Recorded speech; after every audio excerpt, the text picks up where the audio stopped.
I'm not one of those people that just likes to immediately jump into negativity, even though unfortunately that's kind of what is successful these days on the internet. Great example of that being a Silent Hill 2 remake. When that was first announced, everyone immediately jumped on the negative bandwagon saying it was going to be terrible. I felt like I was kind of alone on my own little island, like, let's just see what happens. It might be great.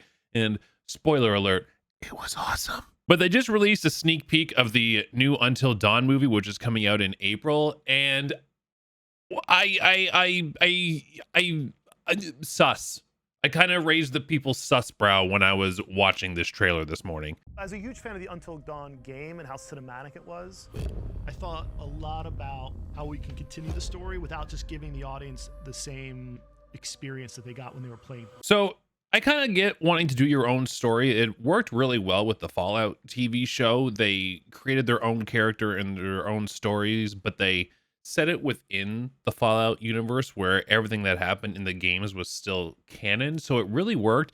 But with something with Until Dawn, I feel like everyone is kind of hoping for those original characters and the original setting, set up in the snowy mountains with the Wendigo. It's kind of the whole thing that made it successful. So by removing what we already know about Until Dawn, I feel like this might just come off as another, I don't know if generic's the right word, but it's just going to come off as like another horror movie where a bunch of teenagers get the treatment. Oh, I think we may have just gotten her killed. Yup. I even just played the new remaster over New Year's Eve, so the characters and the stories are really fresh in my mind, which, by the way, if you want to see it, it will be uploaded on my alternate Stars and Fidget Plays gameplay channel very soon. The movie, it has sort of the same tone and the same vibe, but it expands upon the universe. I'm very proud to be part of this evolution onto a screen. It's really great that they got Peter back, so there at least is that connection to the original game. Even when I was streaming the game over New Year's, everyone kept commenting on how great he was in that role. So it will be nice for fans of the game to see that connection, but at the same time, that connection is going to be missing with all of the other characters. One of the creative things the game did is that people make different choices and die in different ways. If a choice is made by a character in the movie and we don't get that butterfly effect icon and sound in the corner, I'm walking out of the theater. The movie has this mechanic where things start over and they get to try again. What just happened? So they're kind of going with the Prince of Persia Sands of Time route, where if something bad happens that you don't like, you can just rewind. Which, now this is why I'm saying don't jump into negativity. Depending on how they use it, it could be cool. It could be interesting to see who actually does remain dead by the end of the movie.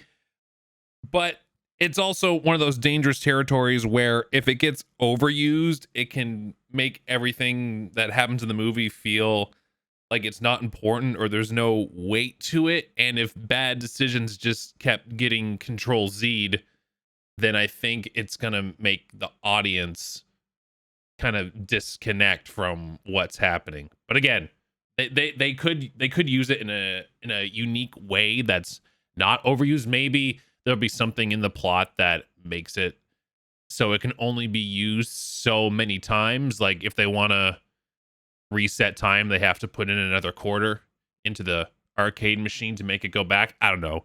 Well, they have an idea. Let's see how it plays out. Every time they come back to life, it's like they're in a new horror genre. To survive, they have to make it until dawn. He said the thing!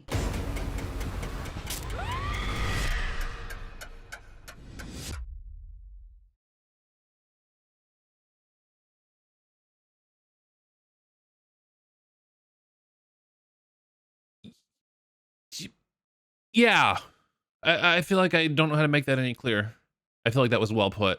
Having with the original game where you have the whole backstory with Josh and what happens to his sisters in the beginning, it really sets the plot in motion for what happens to the teenagers or the heroes, whatever you want to call them, once they go back to the cabin a year later. Happy New Year, Prime Rib. The power of friendship will save us.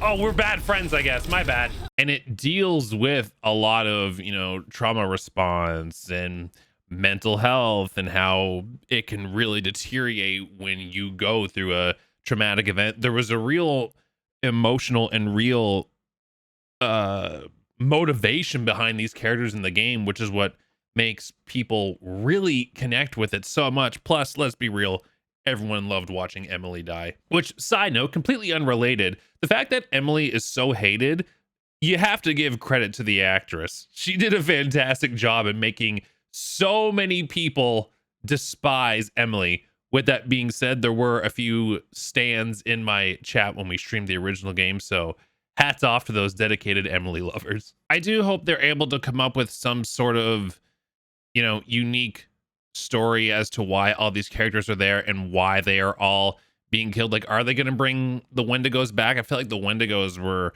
a key fantastic aspect of the original game, and if this just turns into like a horror slasher with some angry person in the woods or wherever they are in this movie is out to kill them, I feel like a lot of that magic is going to end up being lost. Like the Wendigo lore and all the survivors of the mine accident really added so much depth to the game, and it's things I even picked up on in our recent playthrough that either I had forgotten about because it had been like 8 years since I had played it last, but it adds a great value or a great amount of replayability to keep discovering things. Like, are they going to have the premonition totems in this game where they see some of their friends potentially dying? It's an interesting choice to make a game which is supposed to play like an interactive movie and taking that game and making it into a movie,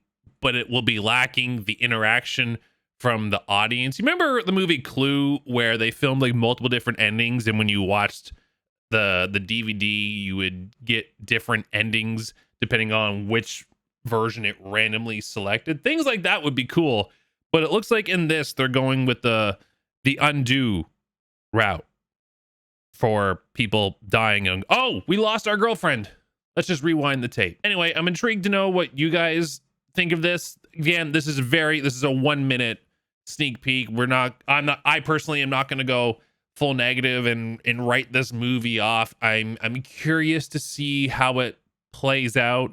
Let me know what you think in the comments down below, and we will catch you in the next video, our first discussion video of 2025.